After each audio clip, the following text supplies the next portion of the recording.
representatives of the political parties, distinguished participants. Prior to COP27, which will be organized in 22 in Egypt, we are hosting the Walk2COP27, and we would like to welcome you to this event here. And the trip started from Scotland, and now we're in Nilüfer, and afterwards it will be finalized in Egypt. And today we will be looking into the climate change reasons as well as the results from the perspective of the organizations.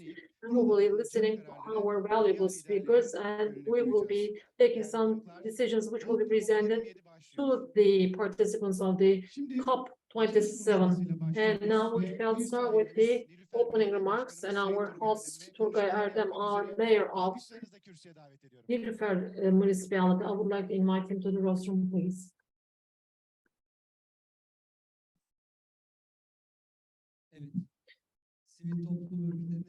Distinguished members of the civil society organizations, distinguished members of the professional chambers, and distinguished representatives of the political parties, and also our colleagues who are the friends of the environment. I would like to say hello to all of you first.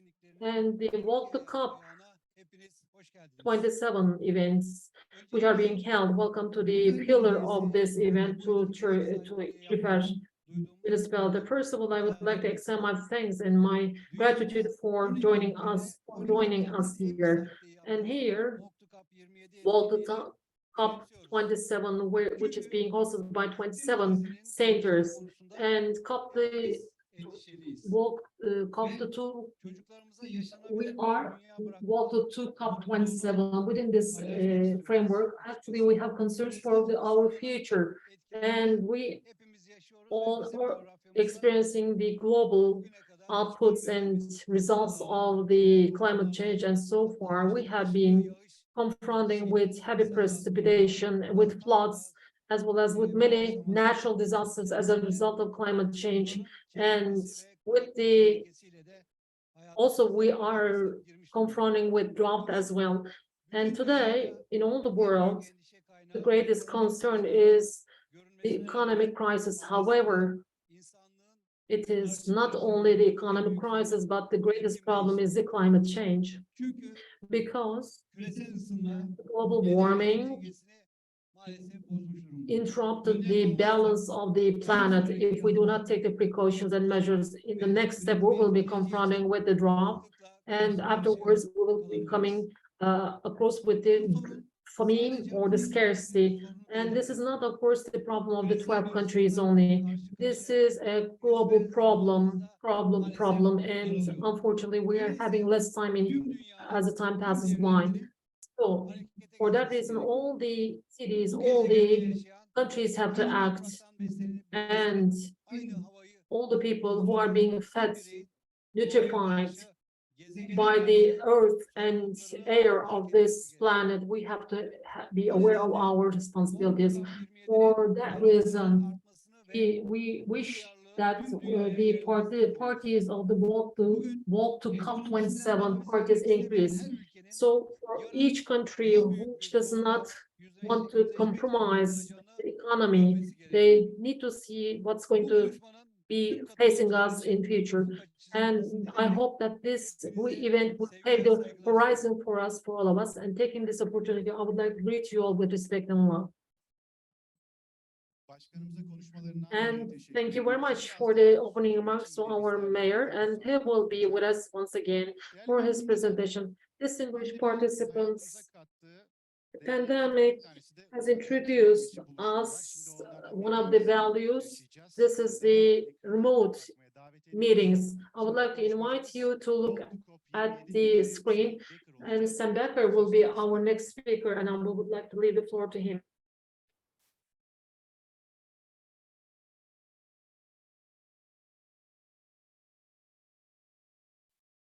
Great, thank you so much, everybody. Thank you, Mayor, for your introductory words. So my name is Sam Baker, and I'm speaking to you on behalf of everybody who has been involved in the Walk2COP27 initiative.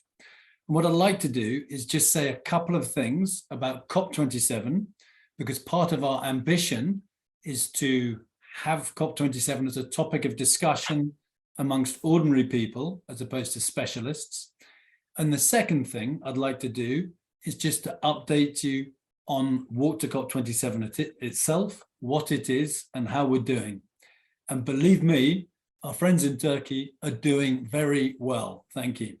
So just in terms of COP itself, so my context here is that I am not an expert. I'm somebody who has been observing this over the last couple of years, obviously with great concern. I walked from London to Glasgow and I enjoyed participating with many different people talking about COP. But I think that the conclusions, the Glasgow Climate Pact, as was, left a lot on the table. So when we think about the accelerating challenges that the mayor talked about, and we think about the progress that's made during the COP and COP26, then there seems to be, to me, and I think to many others, quite a gap. And that is before we take into consideration the changing context. And as the mayor said, one of the big things concerning everybody at the moment, obviously, is economic growth and economic challenge, whether that's at a personal basis, a national basis, or indeed now at a global basis. But we must keep reminding ourselves and reminding the people we live with and reminding the people we work with and the people we can influence that climate change is this enormous existential potentially challenge. And the IPCC reports lay that out in stark detail. And when we read those reports, and they are heavy, but there is a summary that people can look at. So when we read those reports, we should remember that those reports are written as a consensus for the clients who are the governments, so the UNFCCC, the UN governments who've commissioned that report.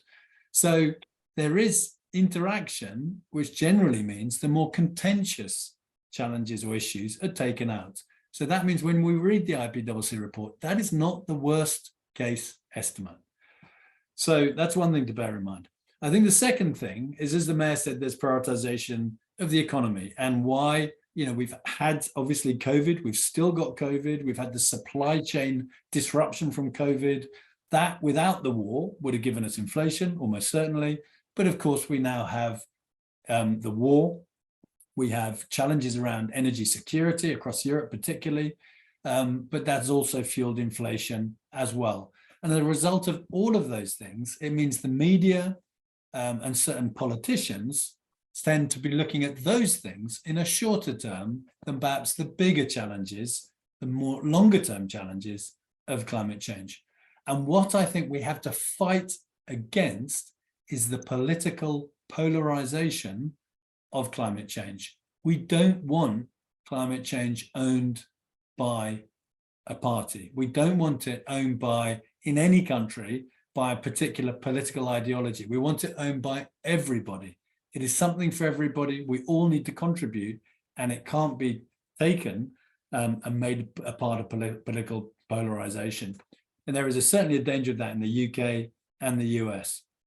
I think that the other part of polarization is it should not be seen as necessarily against economic growth.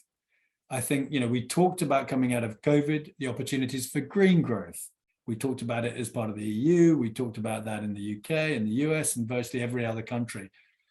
If we invest in the infrastructure, if we can drive that, it doesn't have to be at the expense of economic growth. And there are plenty of studies to talk through that potential, that investment.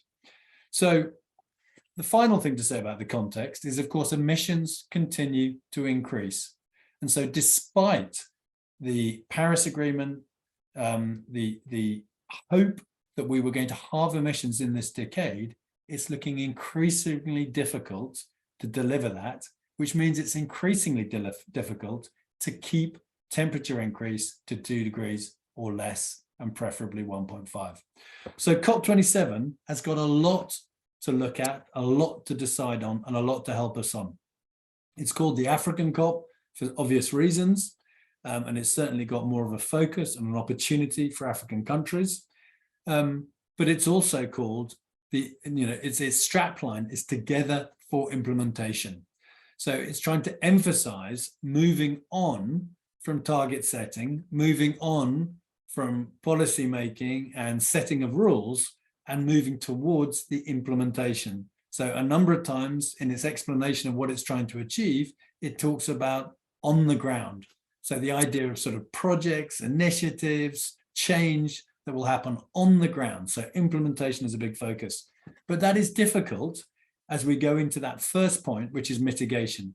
So coming out of Glasgow, we all hoped that we would have the nationally defined contributions, so the national plans in aggregate, keeping us to the Paris Agreement.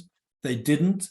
I think the best estimate is about 2.4 degrees as opposed to 2 degrees if the nationally defined contributions, the plans, are implemented. And so on the table at COP27, those have to be reviewed, refreshed, and hopefully we will get a set of plans which deliver the Paris Agreement. And it's a big hope, but we must keep that hope. The second thing is it is obvious from the IPCC reports, it is obvious from the heat waves, the hurricanes, the flooding, whether that's Nigeria or Pakistan, or as the mayor said, closer to home in Turkey, or the heat waves across Europe, including the UK. It is obvious that we need to prepare for change because change is coming anyway. And so adaptation has got a bigger focus.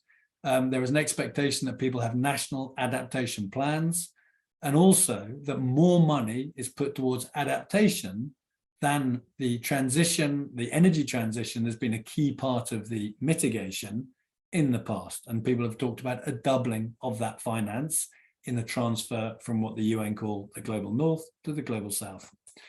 And that brings us to financing as a topic. So there was a promise which was supposed to happen from 2020 of a transfer to help the global north to the global south with $100 billion per annum. It has reached about 80, apparently. It has not reached 100, which it was supposed to have done. So it is behind. So that will be looked at again. There was some progress in Glasgow around private financing with large amounts of money, notionally targeting green transition, but we need to find projects for those things. And so private financing, of course, comes back onto the table. Related to that is ESG, so environmental, social, and governance considerations, whether that's through asset managers, people in the financial sector, or big business. There is an expectation that adaptation and mitigation features in national budgets. And there are a number of other items on the finance agenda, including carbon markets, which is hoped allows us to harness the sort of the free market principles with change that we require. So lots to do in finance, obviously, and it is one statistic. They were saying that the Pakistan floods, at what point, to repair, this is not to do with loss of life, but to repair the infrastructural damage from that alone would be between 30 and $40 billion. So the amounts of money to repair the damage being done at the moment by climate change is astronomical. And this is therefore such a critical issue. And that brings us to the fourth point, which is loss and damage. So loss and damage, as those close to the COPs will know, is talked about in the context of the emitters having, so basically the emitters having created the challenge, but the countries suffering the most, the countries not suffering the most, not being the key emitters. And so the people who have caused the issue are not the ones who are suffering the most. And so there is a call for a process and a fund to be managed, to be built up and to be managed, which thinks about these global challenges that we face and then allocates that money accordingly and fairly and justly. And so there is a lot of emotion in the loss and damage topic. There is a lot of challenge because it means people contributing significant amount of money, potentially without direct benefit, but of course indirect benefit. And it is very emotive, obviously, if, for instance, you are a small island state and you're seeing your home increasingly sink into the sea. So loss and damage is a huge topic, which is on the agenda. And of course, there are many other things on the agenda for COP, picking up where Glasgow left off. So some really interesting agreements around methane, around protecting forests. And then there's talk of a global stocktake, which allows us to understand where we are. So many, many things on the agenda. And whilst I was disappointed with COP26, I was excited by how many people got involved. I was excited by the civil society participation. I was excited by the number of people from business, but also from governments who went to Glasgow to talk and to try and work out a better way forward. And that gives me hope. And that hope has translated into this Walk to COP27.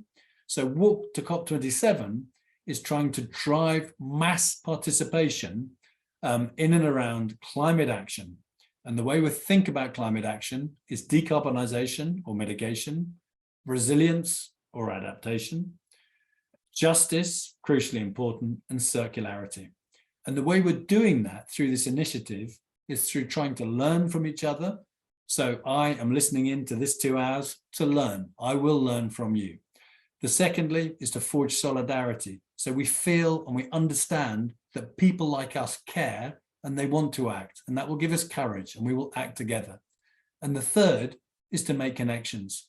And just an example, in Turkey, we've had a working group on this for about 4 months. I've made some fantastic connections in Turkey. I won't forget those connections. They'll serve me as I think about how to combat climate change going forward. And I hope many, many other people who've been involved benefit from those connections too. So there are 4 ways to get involved in this.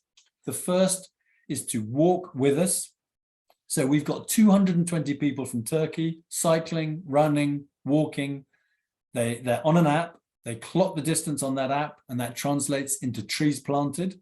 So a fantastic effort by people in Turkey. We've got 1,500 people in total, and we've got 25,000 trees planted, 51,000 kilometers walked. We want to double that at least in the next 2 weeks. So if you're not engaged in this, please go onto that link and become engaged. The second thing is town halls like this. And it's really important to bring people together. It's really important to discuss these issues and topics at a national level, but it's important for other people like me to listen to what you're saying so I can understand and learn and feel solidarity with my colleagues in Turkey. So the town halls are an opportunity to learn from different countries about the challenges in those countries and what's being done about them. And we've got 3 left before COP, so please join those. The next one is Clubhouse sessions. So on the website, we've got about 30 different topics led by participants around a variety of climate-related topics. And then, of course, we're pushing this on social media because we want to amplify your good stories. So this isn't about amplifying our initiative, it's amplifying what you're doing to help combat climate change. So with that, I would like to hand over to the next speaker. Thank you all for those who have participated. Thank you all to those who will, but more importantly, thanks to all those for involved in combating climate change, for talking about it to your friends, your family, your colleagues, your peers, and keeping climate front and central of what we do, how we think, and the decisions we make. Thank you.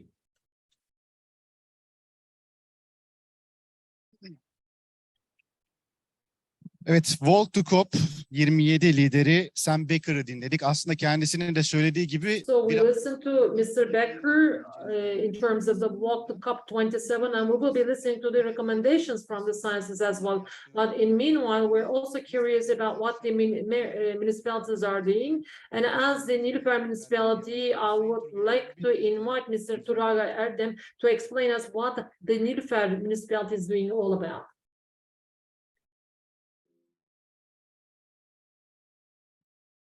Evet, tekrar merhaba diyorum. Once again, hello. Nilüfer Belediyesi olarak As the municipality of Nilüfer, I really pay attention to the Walk to the COP27 meeting. As mentioned by our valuable speaker, we're aware of how this is important and related to the future. There are certain concerns we all share, and the institutions and organizations are coming together to solve and combat against climate change, and this is very valuable. And when we look into the developments in the world, we all become pessimistic. The economic crisis, as mentioned by everyone, the wars, energy crisis, and also the food crisis are really boring us. We are really making us very sad, and also the forming of the corridor for the legumes and the crops. This we see it comes from Ukraine to goes to other places, and we know that the agricultural production, and it's very important to access to healthy food, and this has already made us this COVID-19 how this is important, and we believe that the climate change will exacerbate this problem. In order to solve the global problem, there needs to be a global awareness in Nilüfer municipality. In order to provide or create an awareness, we are making a great effort for some time.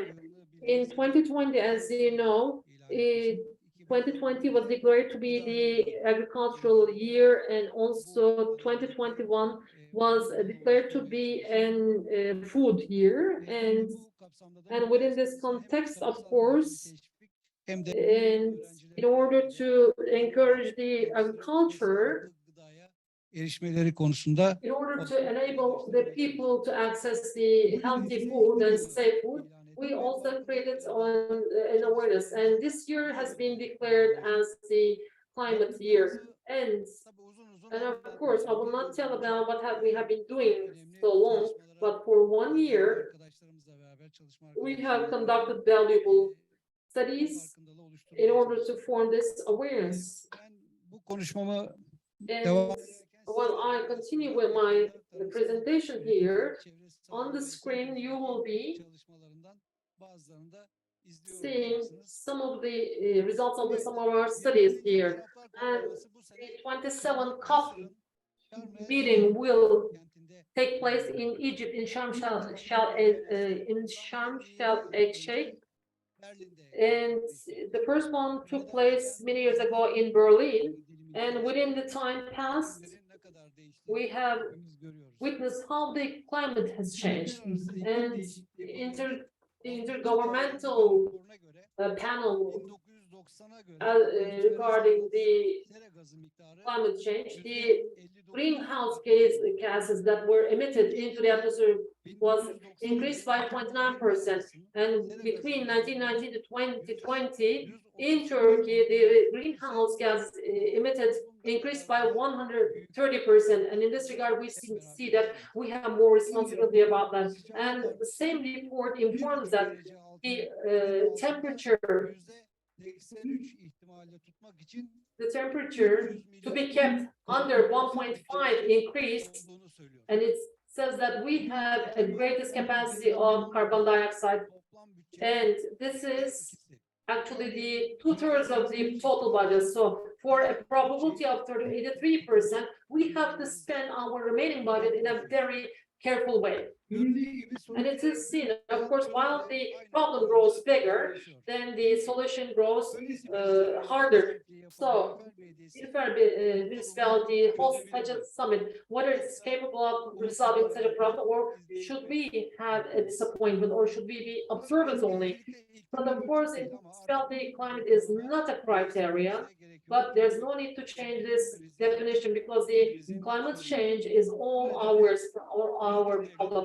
So let aside the countries and the municipalities, every individual has got a responsibility which should be sensed and felt by each individual.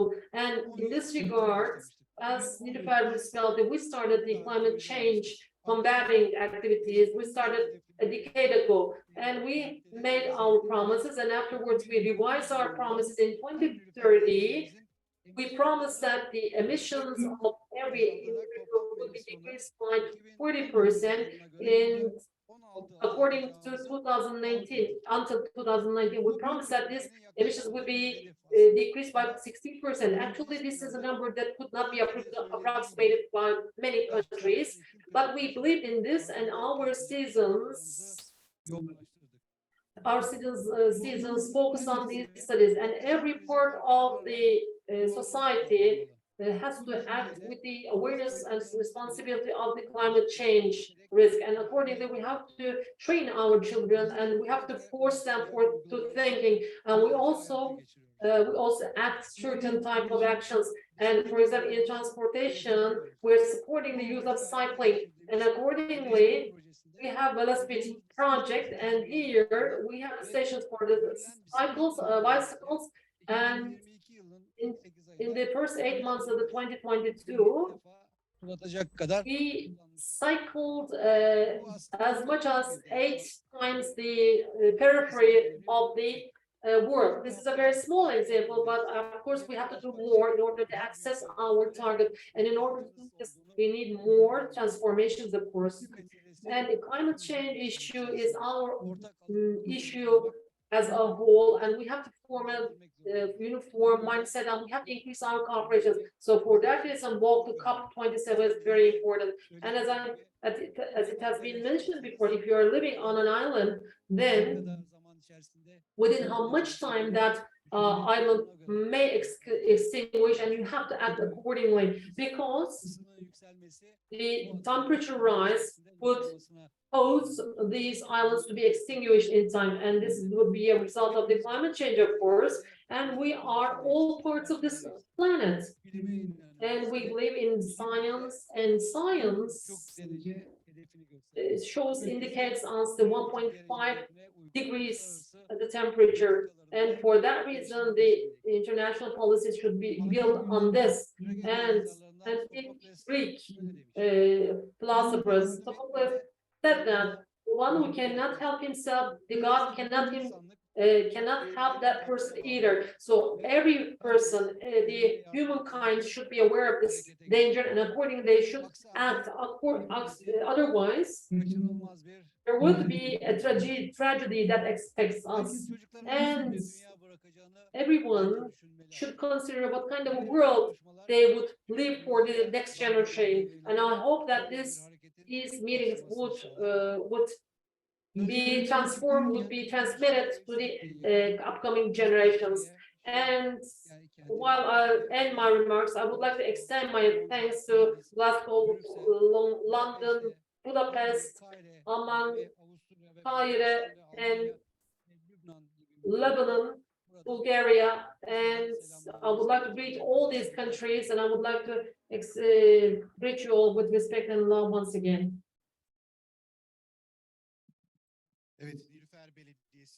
So these are the things that have been done by the municipality of Nilüfer related to climate change combat. And now we shall go with our panel, and it will be about the climate changes in Turkey and the results. And Yasemin Somuncu and our speakers, Vera, Pöhrenk, Ambassador, Climate Ambassador, Yasemin, climate change coordinator, Kamil Salihoğlu, and is from Bursa.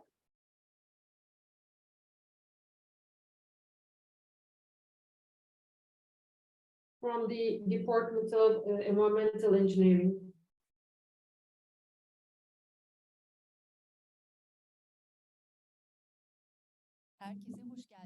Hello to everyone, and we will be talking about the challenges in climate change in Turkey, as well as the results of the responses. And our distinguished panelists will have the say, and they will introduce themselves first, and then from their own perspectives, they will be informing us as regards the climate change. And today, Women in Renewable Energy. I am a member of this platform, and I would like to leave the floor to Mr. Kamil. And thank you, first of all, thank you very much for this beautiful organization, and to our mayor as well as the municipality of Nilüfer. This is a great, and I'm very pleased to be here with you. And my name is Professor Kamil. And how shall we start? First of all, please introduce yourself, and then please elaborate on your perspective, and then we will continue with the questions from the perspective of the engineer. As regards what has been done in terms of climate change combating, I see that this is not enough what has been done in terms of the environment. There should be a great economic infrastructure, and we have to question it. And the greatest strength or the power here is the consumption, actually. So this is actually the part that will pave the way. And then I will articulate my different views in this respect. And thank you and welcome. And now I would like to leave the floor to Ms. Nil. And first of all, hello. And let me just talk to, I'm here. I'm here, the communication expert from change.org. And apart from my professional life, podcasts, I produce podcasts. I have a book related to climate change. So climate change, of course, certainly started impacting our daily life. And as regards the IPCC report, there's a climate change, and without no discussion, the reason is that the human and IPCC for the first time there is such a statement so precise. And now, for the time being, there are 5 extensions that took place, and we are within the 6th one right now. And there's such a coincidence that we are in the age of Anthropocene, so human age, and the planet is 4.5 billion years old.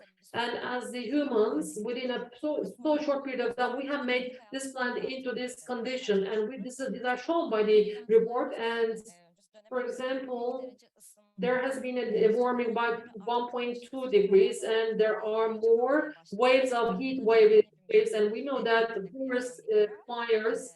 And apart from this, climate change also brings about food crisis, as mentioned by the mayor, and there is a water crisis, and this is one of the big problems expected in Turkey. But it's very good that we are talking about the climate change, and it's really good that we are in this process, and I'm not hopeless about this. And Mr. Ramazan, yes, please. And distinguished mayor, distinguished guests, I would like to welcome you all. And I'm representing here Turkonfed as the deputy chair here. I'm here, and I am a volunteer for the NGOs. For 18 years, I have been working in the NGOs. In 2004, between 2004 and 2008, I was the deputy for the economic and communication relations, and then I started working for the NGOs accordingly. In Gesiyat, Bursa Young Businessmen Association, I was appointed as the chairman, and then in Bursa Chamber of Commerce and Chamber of Industry, I was also within the management board, and also I was also a member of the federation in Bursa for commerce. And now, like us, Turkonfed, where 30 federations are affiliated. I am the deputy president of the association. I am also responsible for a commission there. And in Turkonfed, in vision documents with new visions, new horizons, it's about the strong transformation, digital transformation, green transformation, and social transformation. These are all together. This was our target. This was our aim at the very beginning. And of course, my personal as well as the Turkonfed's view, we see that the climate change as a problem of Turkey, where we prioritize green transformation in this regard, because it's an issue of sustainability. And hello, my name is Vera. I am a climate change engineer from Özyeğin University. I'm very pleased to be here as a youngster here. Meanwhile, I'm being educated in international finance. This is my last year, and I am carrying out my projects on sustainable finances. And there is a social awareness club that I established in Özyeğin University, and we're carrying out a certain research. Of course, this sustainability is a common field that I'm interested in my project. So I'm also working in Etegör reporting institution. And apart from this,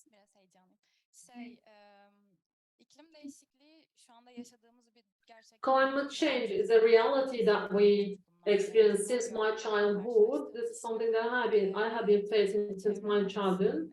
And as the child of two engineers, environmental engineers, I have an awareness about this. And in any time there is always a solution, but what is lacking is here, it's the financing and as well the contribution and support. And this support to ensure the sustainable support for the green transformation, there's a need for financial support. And as a youngster to be graduated from this department, I know and I believe that there's a great need or support is needed for Turkey as well. So thank you very much. As you see, distinguished guests from different sectors, from different structures, we have got our panels here, and our panel will be a colorful and joyful one. And after having introduced our panelists one by one, I would like to ask them different questions one by one, and we're on time, so for that reason, I can address my questions as much as we like. And my first question would go to Professor Kamil. I would like to ask him this question. In order to understand the changes in climate change, how we can support our society. Can you please elaborate on this? You have got 5 minutes on this. First of all, when you do not experience this in reality, it is just a story that the frog being boiled in milk. Actually, we do not understand it since we experience it very fast, but after the Industrial Revolution, after 200 years, actually everything takes place very fast. Later to 1.5 degrees, the concept that we tell about in the clouds is that, for example, our body temperature is 36 degrees Celsius. When it goes up to 38 degrees Celsius, it's so critical. So later to 1.5 degrees of increase, what we're going to be experiencing started with 100 years. Now we have the 50 years of scenarios, and probably we will be seeing less time scenarios because the impact started to be experienced very fast. But what is the climate change? Why we are here about this? Is that the main concept is why we are with the climate change? Let me ask you a question here. Can you please raise your hand coming here with your private cars? Who came here? Many of us. The ones who were in that car more than that one person, because we are carrying out our lives dependent on the carbonated fuels. But this is related to the sustainability problem, poses a lot of problems. There was a discussion at YouTube University. He said that the petroleum would never be finished. But the problem is that accessing to the petroleum is the problem, and the chemical field or sector would not give up the petroleum. And there are two main topics in climate change. One of them is access to energy, and the second one is access to raw material. Raw material is the food and water. But when we cannot access the water or food, and if we start experiencing directly the disasters, these may be valuable for us, but it will be too late. So I'm sure that we have done all this. There's no need to do an experiment, but perhaps some maker maybe propose to make such an experiment. For one day, please turn off your electricity as well as your water supply for one day without energy, without water. We can experience that in our country, and it may be experienced more in the developing countries. In Iran, last year, it cut off our energy, then we had that problem. But in climate change, the problem is that the decision makers, the governments, the big states, the big governments, and also the states or the governments who had their responsibility historically, they are the main decision makers. Because we said that the ones who are not hungry would not understand the ones who are hungry. So IPCC intergovernmental, so it says that intergovernmental, doesn't it? Because we have all the governments responsible and we expect them to make the decisions, but the main problem emerges from the industry itself, and actually industry should be held responsible because of the companies, and I hope that this responsibilities of companies should be put on the agenda at Sharm el-Sheikh. And $100,000 that was discussed in Glasgow last week. So it was mentioned that there would be a kind of financing would be formed. No, there is not such a financial resource, but the structure that is required within a capitalist system, it puts into a kind of criminal, makes it a kind of a criminal. So the standards imposed on the companies that emit, there should be the companies fully the carbon footprints, they should be in the international trade, should have certain limitations. It could be like in the green agreement, there should be an economic instrument developed for them, and there is no correspondence for them. So when Kyoto is not undersigned and Paris is not undersigned, what could be a sanction that could face a government? No, there is no. So for that reason, the direct partners should be identified within an economy. So what is asked to the environmental engineer, whether we should have a recycling or not? Of course, we should have recycling. We should use the transportation, the public transportation, and the strength of the society in terms of the decision makers. We should use it as an impression, as an imposing. But when we cannot build the mechanism in the right way, in the international meetings, if we do not do this, then I would like to wave my hand to Mr. Baker. This is the 26th time the COPs or COPs. So since the Stockholm conference, all the legal documents, I started trying to read through the resolutions. The point where I stand right now, it is just about it's all about the promises, and at the point where we stand right now as a promise, we could never reach a certain point. The problems should be individualized, should be put to a company level. So Coca-Cola is organizing this. This is really interesting indeed for me. So how shall we take our steps? I think the solution is here. This is my first statement. If you would give me the word once again, I will continue. So Mr. Kamil, upon his words and statements, I would like to give the floor to Ms. Vera secondly. So let's see what she thinks about it after 2 or 3 generations. And unfortunately, the ideas are still the same because still some things have not changed. However, Actually, we are all contributing to the change. This is a problem of our group, but as well as all, it's a problem of ours. And of course, there are certain things that we can do individually. However, in terms of institutional wise, there might be more solutions brought up. But as a student, for example, in the school, we try to form certain projects and we try to find solutions. And we are presenting these to certain institutions and we get support and from some institutions, we do not get this support. So actually it ends up with the finance at the end. For that reason, of course, there are certain proposals for solutions, but the main solution actually goes through a finance.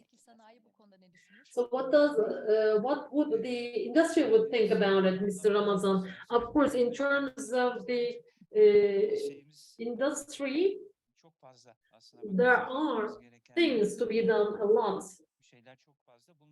And related to this, of course, we have got some studies ongoing, but I just like to make an introduction. So the low carbon strategy for growth with low emission, this should be prioritized. And in the short term, we should make a saving, but it's important to make the first step. But in terms of the sustainability, this is not enough. But the second part is that the increasing the efficiency in all fields. And of course, this requires an investment, but the repay could be very fast. And the third one is the energy transformation. The fossil fuel energy derived could be met with the electricity, and this would certainly contribute to the society, industry with the heat pumps, for example. For example, this week, the Federation, you see at one of our members, would be holding an event related to energy status, the latest energy status in Turkey. And in the latest stage, the saving related to transformation, the renewable energies and alternative resources could be employed, utilized in order to ensure the sustainability and the green transformation. Each chain of the green transformation is based on an ecosystem which is very sound, and one of the most important chains of this ring is that is constituted by the SMEs. And of course, without having the transformation of the SMEs, it's not possible to have the green transformation. And if we can take the action and act fast, we can ensure the green transformation, and the consumption of the energy in industry could be decreased by 30%, especially in terms of the cost of the energy. These are very high. So for that reason, until the end of this year, 100,000 billions of energy would be purchased. And if we can save some, this is a very important thing. And also the SMEs should be included into the climate change saving, and also emissions should be decreased. And also, in order to sustain the competition of the SMEs, we need to have the policies, international and national. They should be prepared for this. They should direct and manage the greenhouse emissions, and accordingly they should have an appropriate roadmap, and these are important things. And as the Turkish Confed in 2020, with CAS support, European Green Agreement, as well as SMEs, with this study we try to shoot the photograph of transformation in Turkey, and one of the most impressive data was 50% of our facilities did not have acquired any information about green transformation. And the second one is that only 20% of them could allocate their resources by 5% for green transformation. And in 2022, with CAS cooperation with the support of Akbank for SMEs, a green transformation project was started with the workshops realized in 7 cities in Turkey. And the first one was seen in Bursa, started with a workshop in Turkey, in Kocaeli, Adana, Elazığ, Samsun, Gaziantep, and finally in Izmir. We had some workshops on this topic, and accordingly, we also carried out certain surveys face to face. And this report,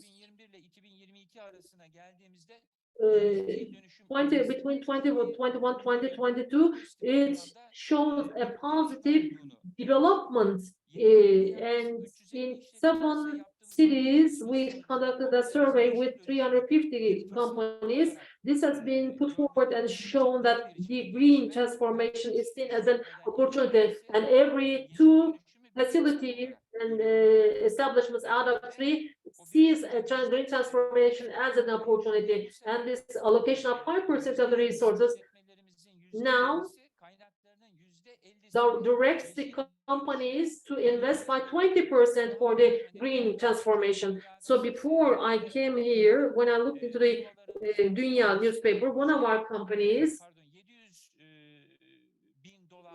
$700,000 was invested for green transformation, and in the same newspaper it talks about air conditioning, about the green transformation. These are positive developments, and also carbon managing, and the cost that would emerge in green transformation is seen as a kind of cost. So the change in creating the financial channels and education are expected. If I to just summarize, in 2023, in our vision document by Turkonfed, digital transformation, we started establishing digital transformation centers. Just likewise, we aim to establish green transformation centers where we will be employing youngsters, where we will be educating them in terms of the green transformation, and accordingly, we're aiming to provide mentorship. And if we would have some more time, we will also policy recommendations, and in the next step, we shall see this. And in these, I can also summarize these under 4 topics. And actually, there are intensive studies and awareness ongoing. We're all aware of this, and beyond the awareness, what has to be done?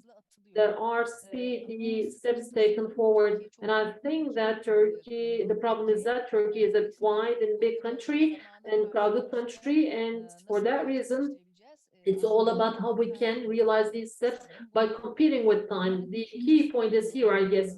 And let me ask my second question to Neil at this point. Against the climate change problems, I would like to discuss with you these solutions. So what are being done in terms of on the basis of Turkey concretely? So from the very perspective, from the very high, what is being done in Turkey-wide? And of course, there are certain steps are being taken forward as Turkey. And you know that Paris Agreement was undersigned by Turkey, which was not approved. On the 6th of October, it was approved at the Assembly, and it has been approved. So now we have to 2053 the zero net target, and the Ministry of Environment now is acting as the Ministry of Environment and Climate Change, and in Konya, an agreement and meeting was organized, and before the COP27, Turkey will be providing its support. But now, of course, we have to fulfill the underneath. Now we can look into the climate change as a meeting, and there are certain decisions taken in the commissions, and there are some senior meetings now. So just going out of the charcoal, all the resolutions were cancelled, and now there is an action plan for mitigating the use of the fossil fuels, but there's no decision on that, and I hope that all NGOs hope to see a kind of action plan for this, and this is an important step. But the reports show that Turkey may go out of the charcoal use. However, if we just go into Turkey specifically, for example, there are certain stations working with charcoal and coals, but unfortunately, there are certain ongoing endeavors. And of course, it's very important that we should go for the renewable energy from lignite coal to other renewables. As I mentioned, Turkey will be contributing with a national contribution declaration, but it's not enough. It was the case that through until 2030, there is a promise to be, there's a promise for mitigation by 21%. But when we look into the figures, unfortunately, we promised to make a increase by twofold, because for that reason, in order for Turkey to constitute the zero net target, there should be a promise made by 6% mitigation promise. And I think that Change.org has got certain campaigns as well. Yes, the campaigns were carried out by the NGOs. So by until 2030, in an absolute way, there should be a mitigation ensured. So there are certain campaigns being carried out. You can also support these campaigns. And I would like to go with the third question right now. I would like to ask this question, Mr. Ramazan. And actually, he already elaborated on this. I think this will be a continuation. So far, what has been discussed so far as these solutions, how it's possible that we can extend them, how it is possible that we can adapt these to our daily practices. And to the extent we have seen the governmental policies are rather different and the private sector makes different steps, and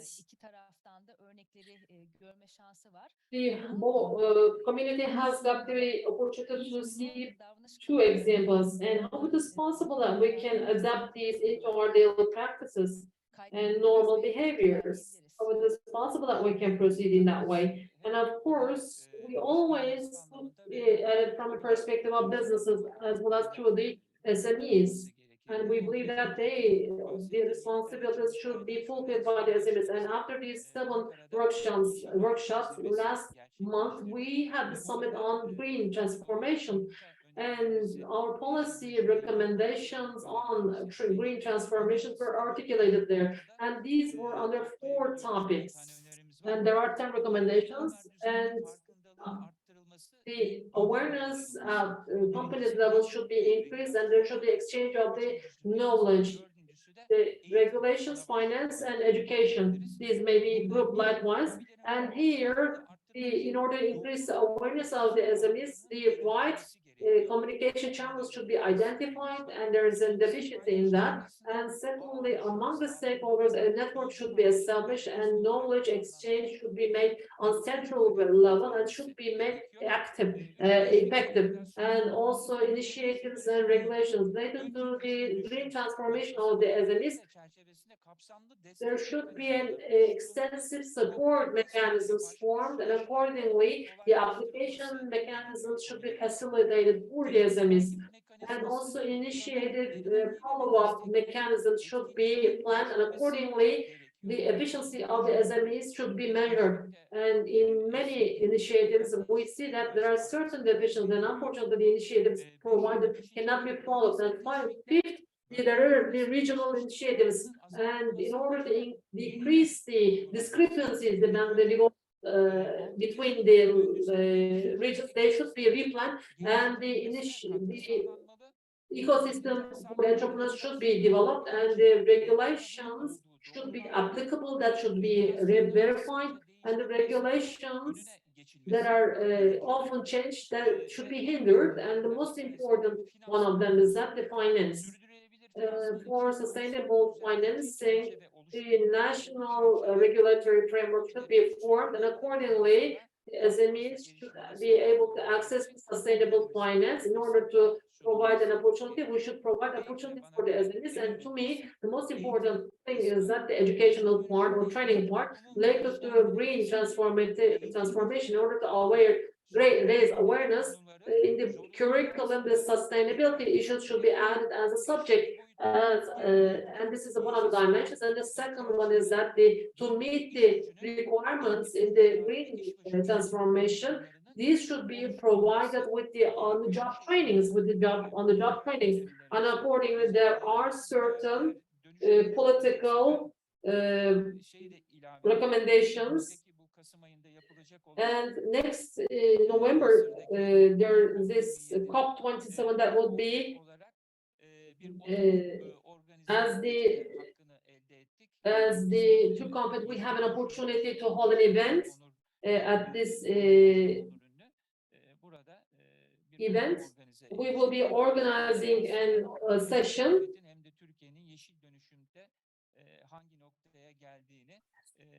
And we will talk about it, at which point we are at this point. And these are what I could summarize.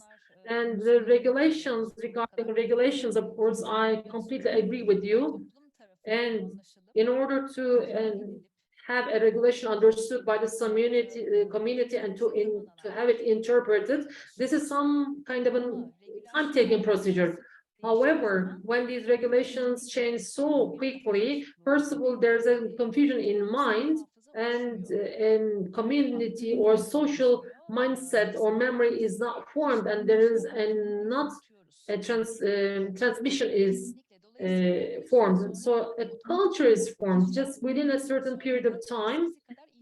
The people do not take into consideration these new regulations. They just think that these will change anyhow in time. They just think that they should just deal with today. And this is very dangerous, of course. And we have to, I just wanted to underline this situation. And I would like to ask the same question to Mr. Kamil. Do you have anything to add to Mr. Kamil? And Mr. Ramazan elaborated on the industrial side. So with the climate change, Climate Change Council, we have an experience on this. We undersign many agreements, but just for the sustainability, we've got certain problems, and we have to see what is underlying. And shall we stop using the hydrocarbon resources? No. Shall we leave purchasing our raw materials from abroad? No, because we are a country meeting our energy needs from abroad just by 80%. We are depending on abroad for raw materials. So the countries like us form or constitute a part of the climate change problems. But in this regard, this is not meaningful to interrogate Turkey on its own, but we have to see something. The life is the greatest teacher, and here the member states of Europe, just primarily in Sharm el-Sheikh as well as in other COP conferences, I believe that they will act more vigorously when they feel cold this year, when their industry stops. And they will certainly spend this year with more higher costs. But unfortunately, Turkey shall be also affected by this development, by this negative development. Of course, we are perceiving as individuals, and we shall also perceive it as the country. But in terms of the structure, if you ask us whether we shall change this strategy, I believe no one will change this. This comfort level, who can compromise this? So in some of the countries in Europe, the warming temperature was declared to be 18 degrees. So just I listened to news from Poland, the price for the wood increased. So here in our university, there's a sustainable campus project that is ongoing. I can talk about it. Also, I can talk about the environmental projects, but these activities carried out individually would not impact our perspective as a country, because the carbon emission created by a single company is more than an individual in the city, because we are in a critical turn as being dependent on the hydrocarbon resources. So the bottlenecks of the people cause them to produce new exits. So I believe that, especially I'm telling about it for my country, we have to have a different look. So we're a country which tries to access to hydrocarbon resources, but just becoming a green transformation center, we can become an important point of attraction, and we can produce technology for this, and accordingly we can form a different kind of structure. So thank you. We have limited time. So now I would like to leave the floor. I would like to ask a question to Vera. Kamil talked about what the university can do, and also Mr. Ramazan talked about paying attention to the trainings and education. And as a person being involved in education and benefiting from education, and also being a person who plans her career on the education that she is receiving, can you please share with us some recommendations for future? What do you think about?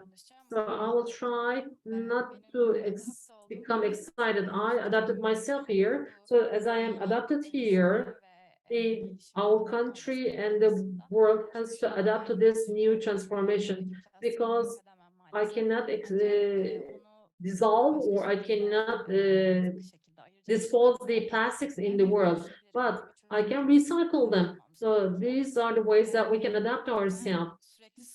So as I have been telling, I always try to emphasize the finance, and I'm curious about finance, and I have just discovered my curiosity for finance just recently.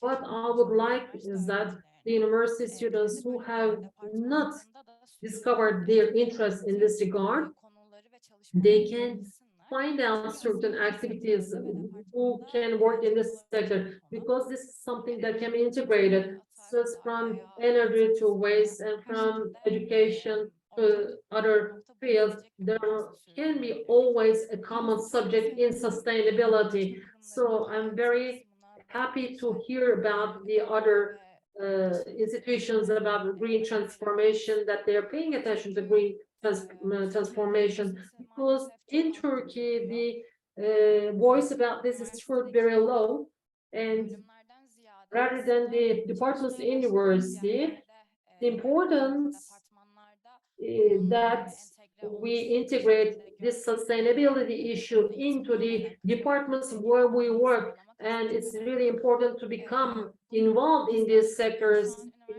where we're working, where we can ensure sustainability. And actually, in some of the universities, we have already started a kind of project to find out whether this can be created or transform this into a kind of subject in curriculum. Well, actually, I have the opportunity to make my voice heard in my university, taking this initiative, but I hope that this continues in the other generations. And I hope that in every university there would be a good generation aware of these kinds of developments. And training and education is very important, of course, in this respect, because whatever we see in the curriculum, we are graduated with that knowledge. And university is a really important organization, institution where we are trained for our career. And of course, such trainings indeed have to be given while we are very young, before university education. I believe that, and I hope that my peers and my colleagues would make a contribution to sustainability somehow, at least with a very small work. This is what I would desire, because I'm being educated in finance, so for that reason,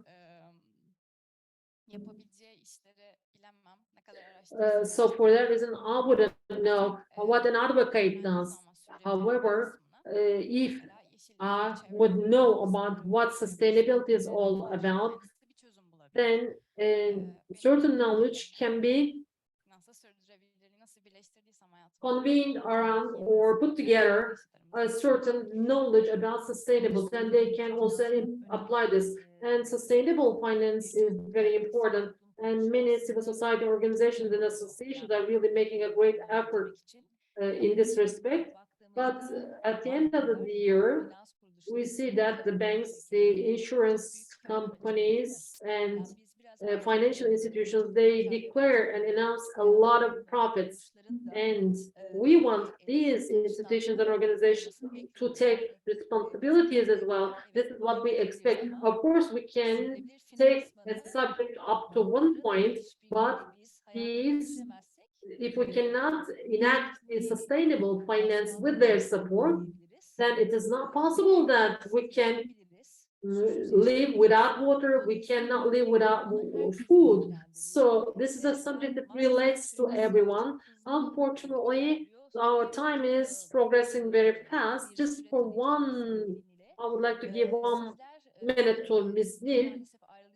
Unfortunately, I will be leaving with you, but I would like to continue with the participants afterwards. So, Ms. Nil, I would like to make an addition. So the climate change has been already added to the curriculum in the secondary school as well as primary school, but in the secondary school, it's an elective course, and now the studies are ongoing. This is what I wanted to emphasize. And of course, this has to be started with the primary school education. And of course, we start with the primary school education, but the institutions and organizations who are using the resources, they should take the measures. This is a kind of process to be taken as a whole. I would like to extend my thanks to each and every one of you individually. Since we are done with our time, I would like to stop here, and thank you very much for your participation. We also thank you. You have used your time efficiently. You may be one of the first moderators who used her time efficiently. Now we shall have a break. But before we go for that, just in the memory of today, we would like to have a picture, a family picture with you. We can do it together here if you like.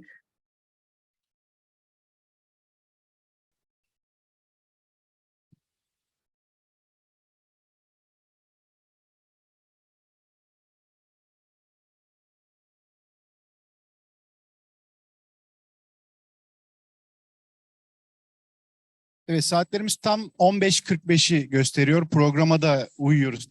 Now we're just at 15:45.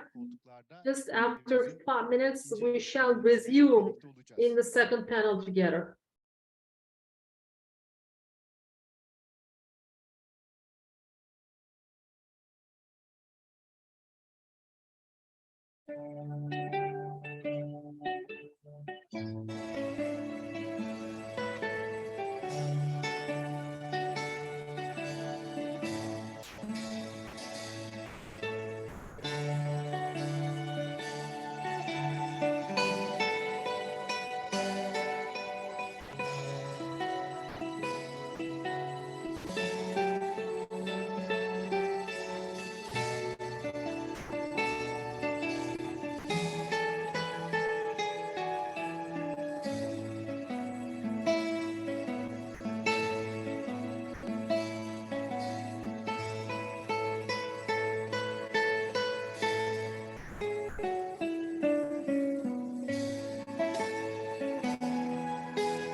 Böyle.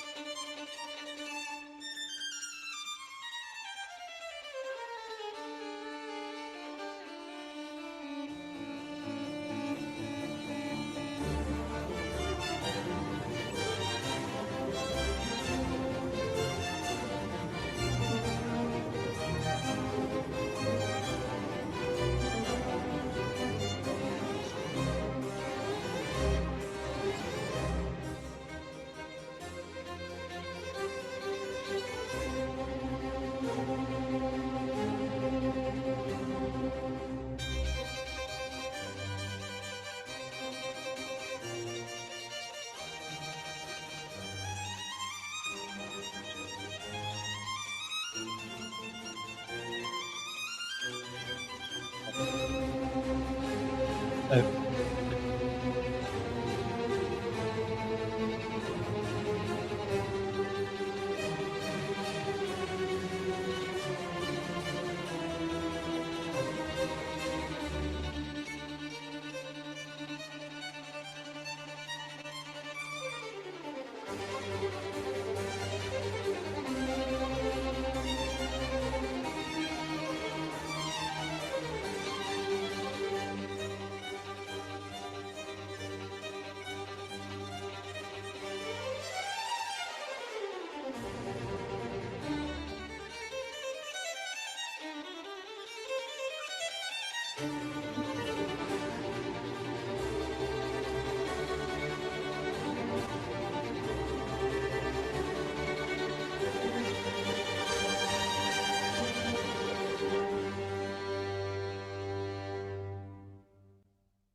Evet, Walk2COP27 devam ediyor. Nilüfer buluşması.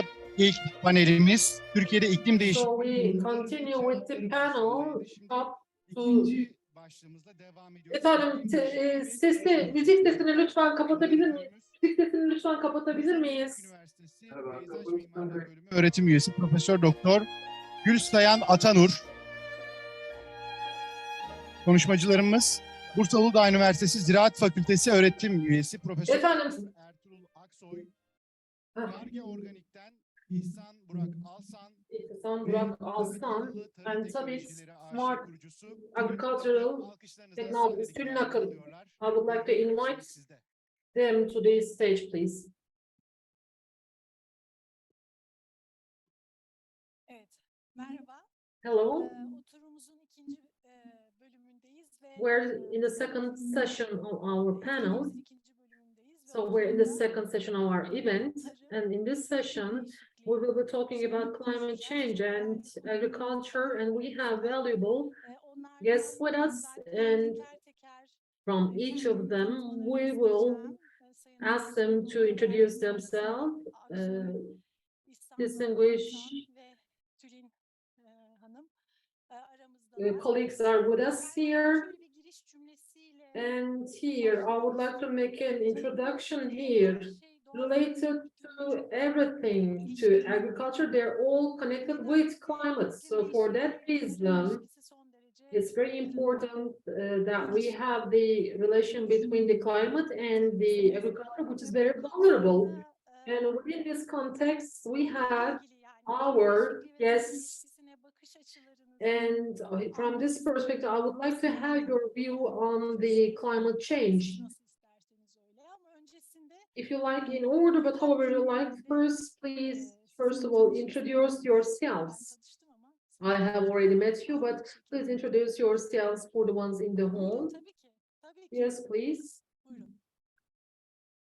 Merhaba, Hello, Tülin Akın. My name is Tülin Akın. Üniversitede öğrenciyken While I was a student in 2004, I established Tabit Akıllı Tarım Teknoloji Corporation. And çok alakalı olduğu için since what I'm doing is related with the climate change, there are more than 475 million of farmers, and they are the ones living on the rural fields, farming with their families. And 80% of the people are meeting the requirements, agricultural requirements in the world, with the ones living in the rural fields in Turkey have the same problems living in the world. They have a problem of selling their products, the input, purchasing problems, the natural disasters, and also unnatural disasters, and the climate change effects have been experienced very rigidly in the recent years. And 18 years ago, when we were talking about the future, they seemed to be closed for the technology, but in time we understood that they were not close to technologies, new technologies, but they were close to risks because they might have losses in their crops, and they were afraid that nothing would be the same in the past like in the past, so they did not change their way of production. But while they see in time the climate change, there was also migration in the past, but during the time of as the planting time shifted, they started thinking that they would not be able to do farming, and they started migrating. And here our intention is to extend the usage of technology in farming, and according to develop the technologies. And it's when we started with first the website, and now in all 6 countries we have the SMS project, which is being utilized by 6 countries. And also we also have a smart farmer education program, and we also started working in a desert project and oasis project, smart oasis project in a desert. And there are many problems, there are many reasons for climate change directly related with agriculture. For example, 75% of the world is used in agriculture, but when we make announcements, we say that turn off or stop the waste when you are using water. So we have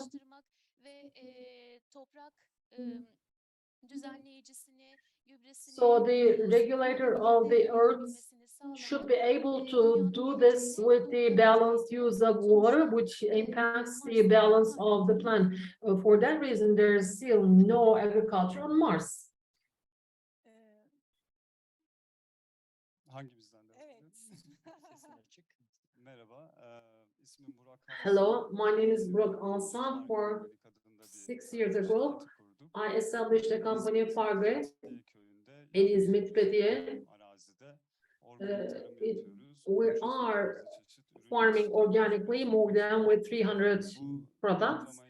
And while we do this application, we always are in line with the organic farming without any synthetic products, with preservation of nature. When we say organic farming, it is not very well understood. Actually, organic farming has got diversities in itself as well. Some of the producers, despite that they do organic farming, they do producing on nano base, and in this production matters even though there's no harm to in the nature with conventional models, they still cause some harms, but we have the biological diversity, which increases the health of the earth, and accordingly we increase the efficiency and fertility of the earth. Accordingly, we increase the organic matters in the earth, and accordingly we try to have more valuable and qualified earth, and accordingly we use the plants which need less inputs from external atmosphere, and accordingly we grow them, and especially we try to teach the other farmers as well. But in order to do this, of course, you have to serve as an example in Turkey. You have to do yourself first, and afterwards the others may follow you. Otherwise, whatever you say, just stay as a word. When it started with this for the first time, they were teasing us. They were telling us that you are looking for an entertainment, but now they started learning from us how we do the farming. They started telling us that they need to be a part of this change, and I believe that we need to be a part of the change, and this is how we proceed in our way. So thank you. First of all, thank you very much to all of you who gave us an opportunity to meet us here.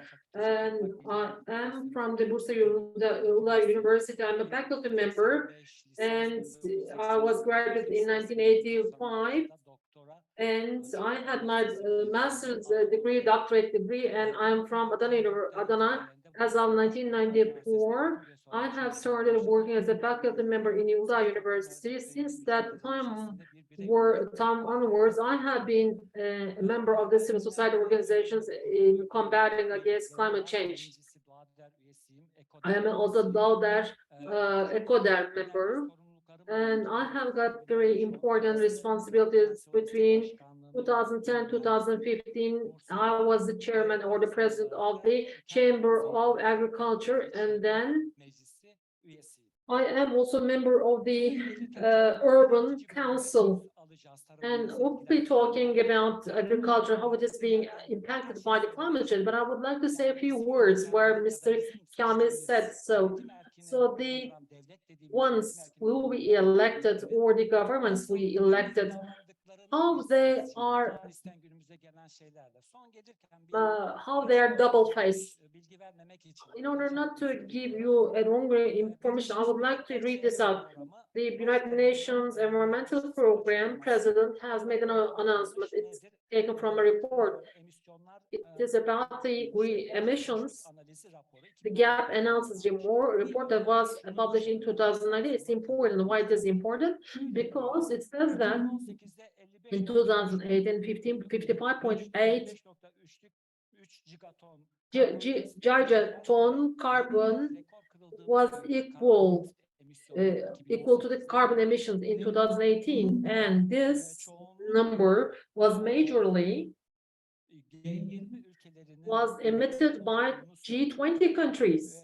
And with this progression, if these measures continue like this, 3.2 degrees Celsius increase would be the only target that could be achieved. And with Paris, it was target is about 1.5 or 2 degrees in order to avail for a livable world. So for that reason, we're far away from that target. So for that reason, in order to achieve that target between 2020 and 2030, to mitigate the emissions by 30%, 30.2%, so that we can ensure the 1.5 degrees target. And in order to ensure this target by 2%, 2 degrees, we need to have a mitigation by 7% of these carbon emissions. As mentioned by Mr. Kamil, there are certain decisions required to be able to keep with this promise and to enable this environment.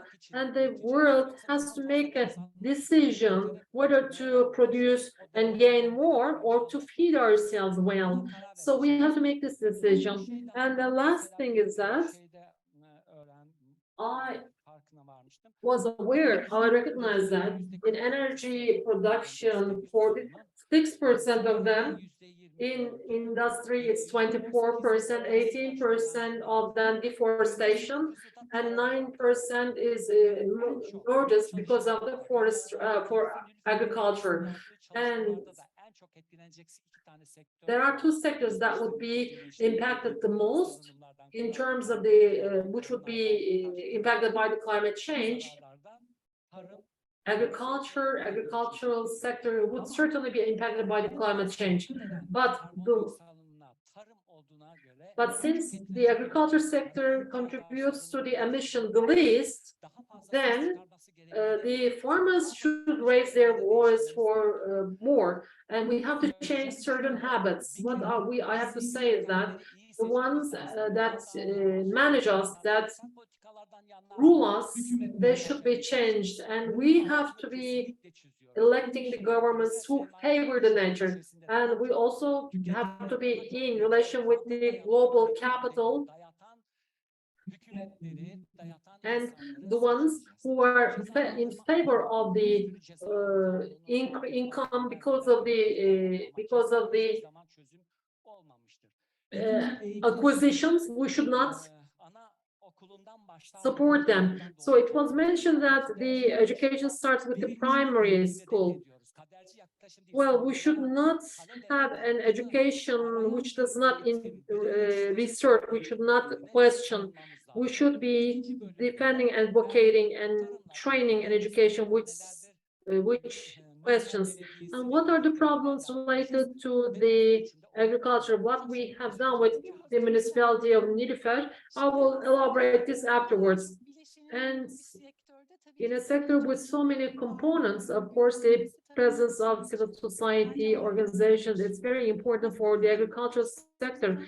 Actually, within the organization, we need to go through a higher scale. Then afterwards, in terms of agriculture, we have to talk about the impacts of climate change on agriculture in more detail, and afterwards the perspective, how we can develop the perspectives that would provide solutions. I want to ask this question to you. Maybe we can continue with you in this respect. So your question is that how agricultural would be impacted, and the impact of climate change on agriculture sector. And actually you made a kind of introduction, so for that reason I wanted to continue with you. So these positive perspectives, how they can be developed. So in recent years, it was not mentioned as climate change. It's a climate change. Why it is not said so? If it is said change, it is considered to be positive. So for that reason, it's now named as climate crisis. So it is an indication now to exist or to not exist. And Mr. Kamil said that we will have the 27th COP, but if we can allow it only, then we may have the 50 or 100, or it will be an endless, eternal number. But to which extent we want to intervene in that?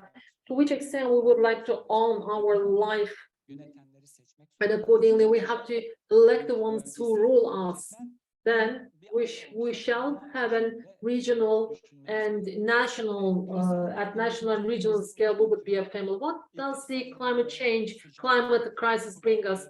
Drought, changes, and sudden drop of the heat and increase of heat. These are all parts of the climate change.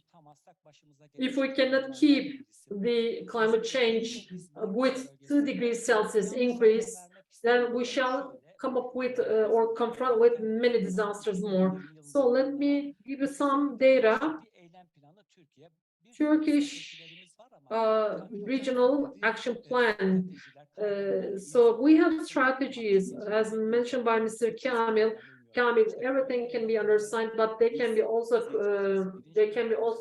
canceled in one night. And in Marmara region, related to precipitation, there is an decrease. It's not very important that there's a decrease, but there is also a great difference in terms of distribution of the precipitation in spring or in summer. There is no precipitation. Just during the flowering or blooming, there are severe heat increases. So the products, when they increase with the germination, for example, they would need 35 degrees Celsius during the germination. So that during the germination period, you give the fertilizer, do you give the chemicals, do you give the water? But during that time, if there would be a drop by four or 5 days, this would certainly decrease the fertility by 40 or 50%. The ones who are dealing with farm agriculture, it is really hard. But the rice or maize or wheat, soya beans, for them, we need to have mild climates and extensive areas for growing them. And there should be with conditions, appropriate conditions for growing. In germination, the pollens and during germination, they live for 3 days.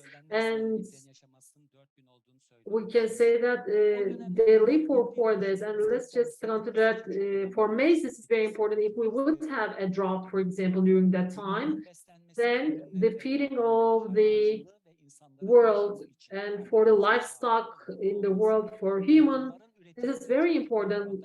These would certainly be impacted, very important, especially in the subtropical regions. The maize growing would be decreased by 24%, and the ones in the upper regions, in the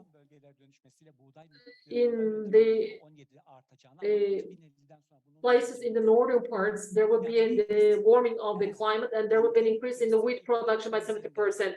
However, in global climate crisis, if we do not keep the warming less than 2 degrees, our next generation would certainly confront with feeding problems, and not only a food problem with the increase in the carbon dioxide in plants, wheat, and it would cause the intake of the other nitrogen intake. So for that reason, this is everything depends on science. And as agriculturalists, we will make the decisions and we should raise our voices. And we would, whether we would own and we would consider our heat, our water, earth in future. So what does it mean? Mitigation in increase. In Turkey would make a carbon emission mitigation. If it goes likewise, 1,170,000 cubic meter of carbon emission, and Turkey promised to make a mitigation in this number and to reach to, and it says that there will be an emission of 970,000 cubic meter. It means that we will have thermal power stations more, we will increase more energy. It means that we will pollute more. So who has the right to do so? In Paris, these have been already underlined and these have not been complied with. So we have to do something different. Perhaps under a political awareness, there should be another kind of awareness, I guess. So then on one side, related to the process that we go through, related to the climate problems, there are different exits are also searched or looked for. So I would like to ask Mr. Burak, as a young entrepreneur, I think you're a young person, you're an important entrepreneur. So I would like to ask you, this is also inspiring as well when I made a discussion with you. Can you please elaborate on the solutions, how we can extend them? There are many problems. Of course, agricultural accommodates the solution in itself as well, not only related to climate change, energy, water, food crisis. And if we look into these, agriculture is very important among them. And the wrong methods of farming feed these prices more, and it means that it steals from the rights of the next generations. However, the farm or the agriculture we're continuing with, if it has its own sustainability, if it would need a different input, then this would hinder the crisis as well. This would be an important actor in hindering those crises. This is how we have to consider this. For example, in Turkey, the rate of the organic matter in earth is almost 1%. However, in a healthy earth, it should be around 5% organic substance. It's actually carbon. How it goes into the earth, the plants take it from there and puts it into the earth. So green fertilizing is not known by the farmers. This is a big problem. And while we produce, when we harvest the plant, the outer parts that is staying on the surface would go into the earth once again. I wish I could show you the increase in the quality of the earth for the 5 or 6 years. And this is the difference in terms of retaining water in the earth. So it means that there is no need that you add water because it retains the water in itself. So in the agriculture in the world, the water that is used in the world by 70% is used in agriculture. This is unbelievable. So when we talk about the water crisis, it is not all about taking showers, so on and so forth. It will be a problem of food because our agricultural production has become dependent on water. So accordingly, some nitrogen fertilizers are the reasons for that. So the salt or saline in the water is increased. So for that reason, there's need for more water, and then the earth dies, and then there's no retention of the water, and then afterwards the feeding substances are carried away with water. And also there's always a problem of using the agricultural devices like plows. So for that reason, there's a triggering effect cause which carries about the food substances in the earth. So this is industrial conventional model of farming. It is just like addiction. Without an input, we have become in such a state that you cannot produce. Whoever you talk to as a farmer, the things that you tell me is good, but if you cannot increase fertilizer, then I cannot get the crops. So how they were farming in the past, the people, then when you ask this question to them, then they say they were different. During that time, the earth was different. That was healthy. So this is a kind of addiction using fertilizers and so on and so forth. Financially and politically, it's a kind of addiction because these inputs are coming from abroad.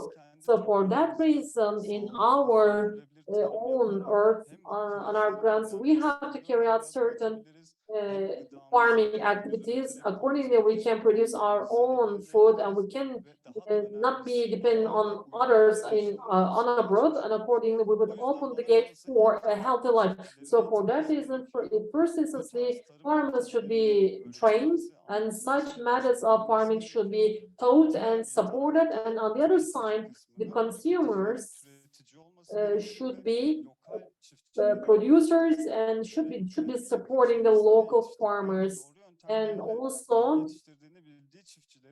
should support the farmers who they know in their surroundings. And just thanks to that, we can create a kind of change. So people should have an awareness, and of course this starts with the early age training or education. In our farm, we started accepting the students coming visiting our farm, and during this tour in our farm, we show how agriculture is farming is done, and thanks to this, there might be a change for future.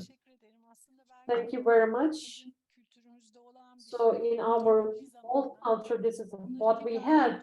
Once upon a time, we had these, and of course, we need to remember this. In order to remember this, we have to find certain methods, and you are good leaders in this respect. I would like to turn to Ms.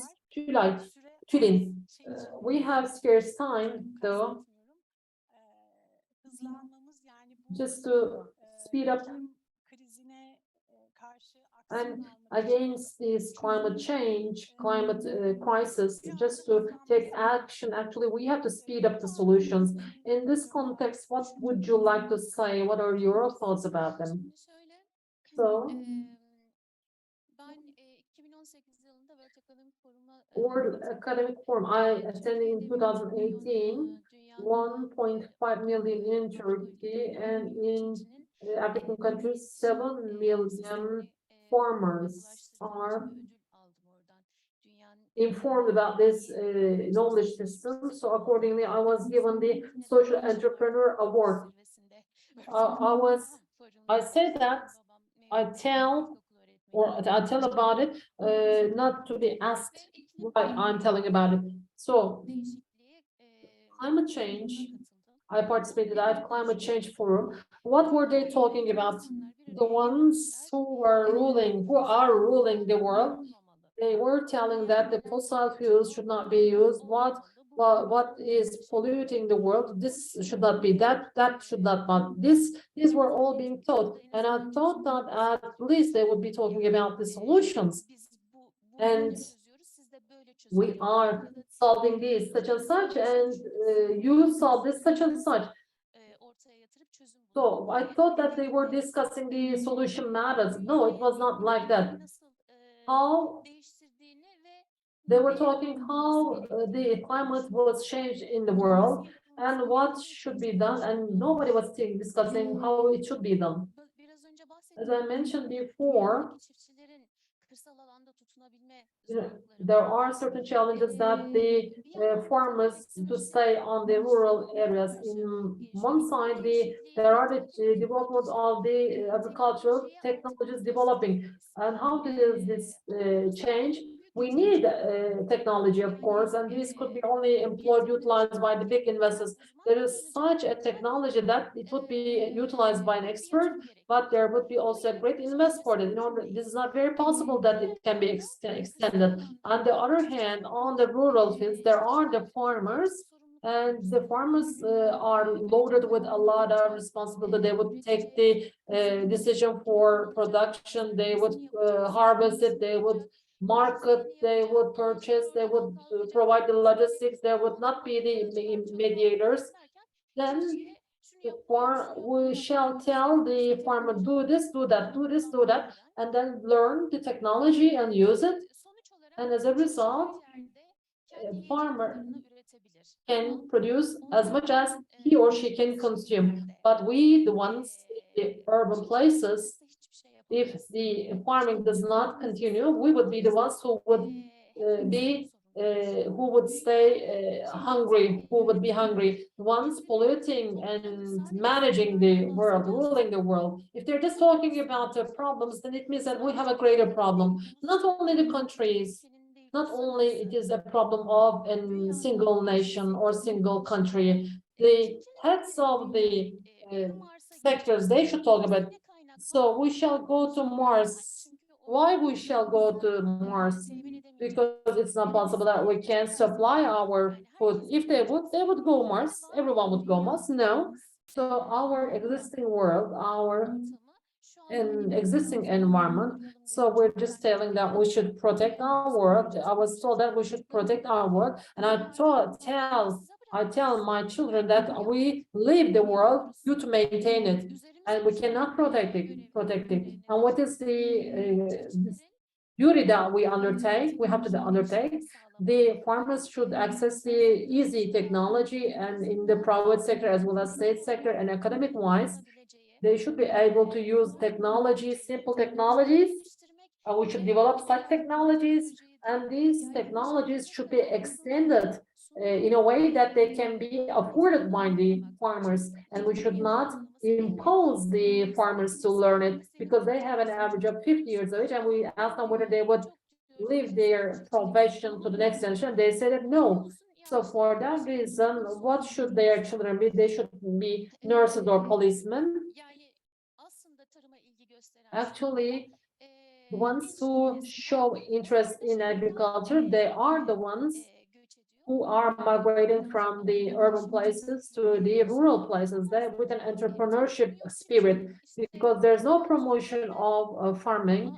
For example, in the States, Antonio Banderas üzerinden the shepherds kovboydur bu. İşte bütün were kadınlar depicted sürüyor, by the diyoruz. Americans as cowboys. So the image is Keloğlan in our country. Nobody wants to become a Keloğlan, so there's this also problem of image. So why?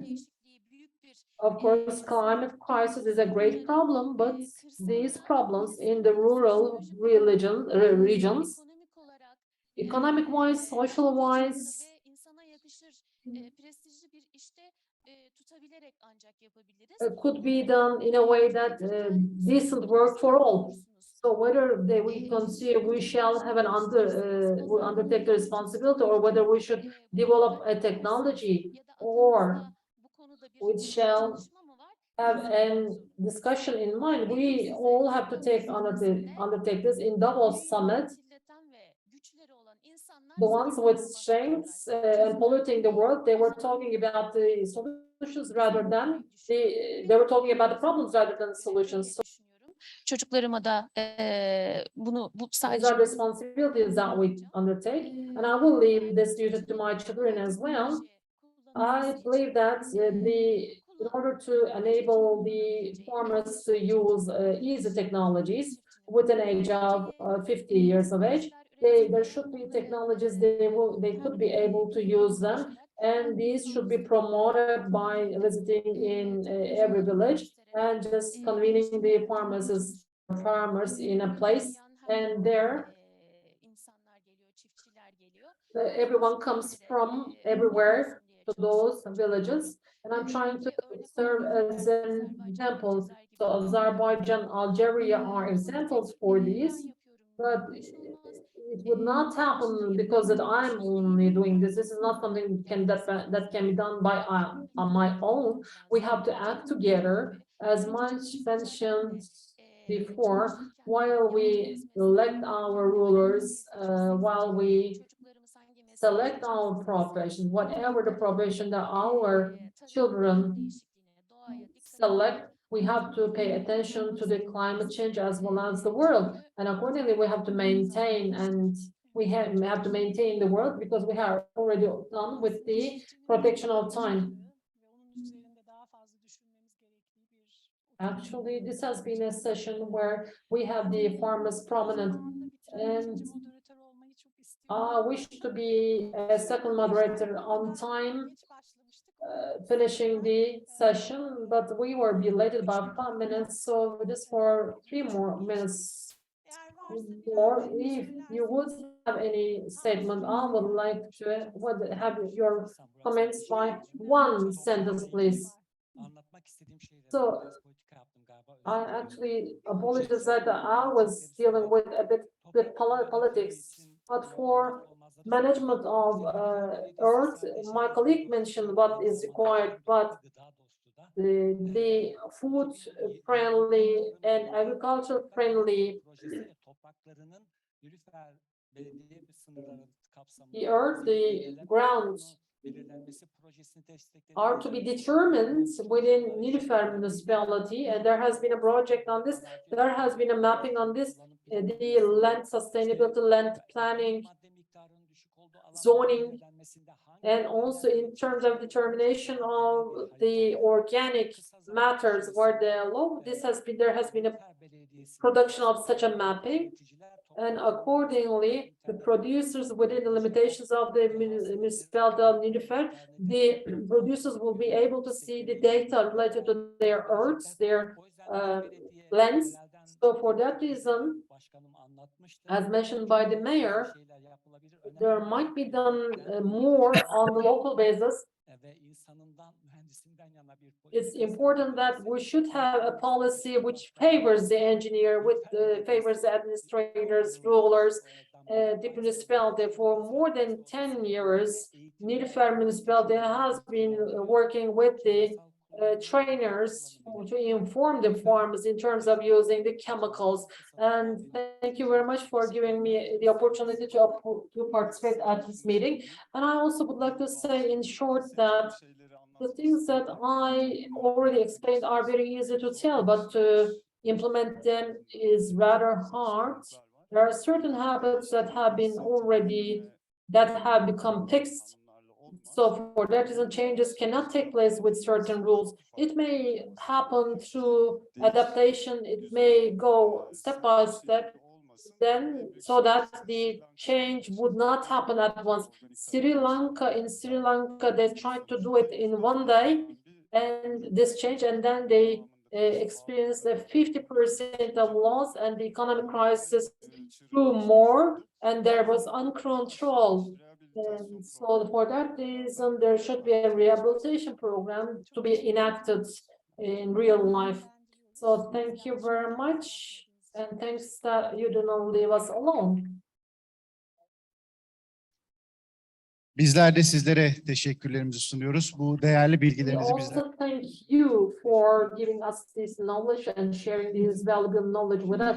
Now, we're now at the end of the closing session. Bir fotoğraf rica edelim. We shall ask for a family photograph, if possible, Katılımcılarımızla with our participants. And then we will ask for another photograph with all our participants. evet, iklim değişikliği ve So tarım climate change, under the subject of climate change and agriculture, we're end of this part. Now we will be finalizing with the closing remarks. I would like to take our guests to their places. Now, Sam awaits us. We would like to leave the floor to him for the closing session. Okay, thank you. So first of all, thank you very much, everybody, for such tremendous insight. I won't try and summarize or paraphrase everything I heard. There was too much richness. But just a couple of things that'll remain with me. So the mayor started by talking about how pessimism can engulf us. And we need to think about optimism. And then he went on to say, God can't help those who can't help themselves. So I read that to be, if we can move from observing the challenge to acting and doing something, then of course we're moving in the right way. We can give ourselves optimism. And then if we come to the end of the meeting, Tülin was making the point that if we spend all our time talking about the problem, that's a problem in itself. The time for talking and observing the problem is over. We need to move to action. And what should give us some optimism is that we've heard about the technologies and solutions, or some of them, that can actually help us address this challenge of climate change. So it's within our gift, collectively. We also heard how incredibly important it is to be able to scale those solutions and technologies. And so, for instance, and a key part of that scaling must be the education and awareness. And we did talk about primary schools, we talked about secondary schools, we talked about education, and universities, but we also talked about business. We also talked about politicians and the political environment. So we all need to push on that education and awareness. We need to help people understand the solutions which are indeed available. And then, of course, we need policy and finance to help enact and scale those solutions. So that's what I heard. I think it's uplifting. It's a great message. I'm going to go back and look at all the commentary again. So thank you so much, everybody. Thank you for being with us. And very good luck with those steps in the next 2 weeks, which you're going to take as part of Walk2COP27. Thank you.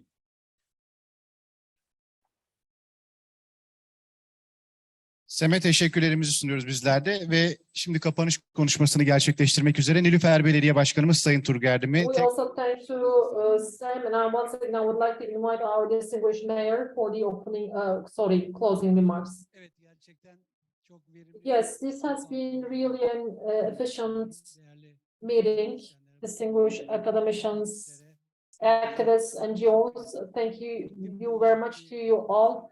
The climate change issue is an important subject that we would need to focus on as a problem. I also would like to thank to Ms. Baker, as he mentioned before, we need to take urgent measures and we need action plans rather than words and observations, because everything is clear and related to solutions, as mentioned by our colleagues here, there are many solutions proposed in many meetings, as mentioned by Mr. Ertuğrul. We also, this would certainly cause a kind of political stance as well in the community. Perhaps with these developed communities and societies, this would emerge in a different way. In the community we are here, we need to have a new discourse developed. So for that reason, the ones that we will elect, we have to identify them well, because there is no other world than this world. Yes, this field is ours, but also this planet belongs to us as well. And we all live under a different kind of effect. And we're also being affected with pollution in other parts of the world as well. And of course, the least affected parts are the agricultural fields, but the most affected ones are also the agricultural lands. The world is increasing in population anyway, and that famine may appear soon, or then the next generations would be in war about food, let aside water or energy. They will be struggling and they will be in wars on food. So for that reason, we do not wish to have something like that. So while we were proclaiming this year as a climate year, we said that we have to act today, because if we're violated, then it is all against us, or against the world, what we go through. Once again, thank you very much for your contribution. I hope that we will be living in a good and clean environment. Thank you. We thank to our mayor as well, and you are together with us today, and you have put forward the climate vision. Today, I would like to invite all our participants in memory of today as a family picture. We would like to have your other photograph, so we shall have together this picture.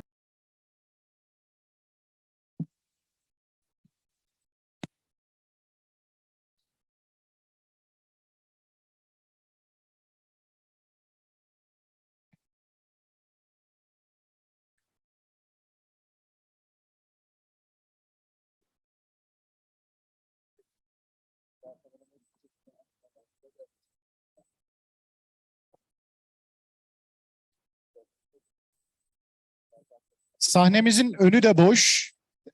Bir merdiven oluşturabiliriz sahnemizin önüne. We can form a kind of steps in front of the stage if you like.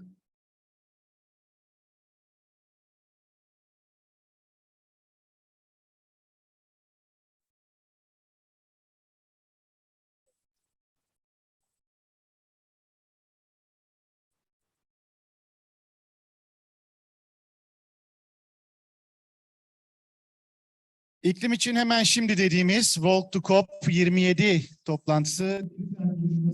Walk2COP27 Nilüfer meeting is now over, and our long way to Egypt will be there. And thank you very much to all of you for being with us here. And let's have our panelists once again for a while, and we thank to our other guests. Evet, konuşmacılarımızla bir fotoğraf alacağız şimdi de.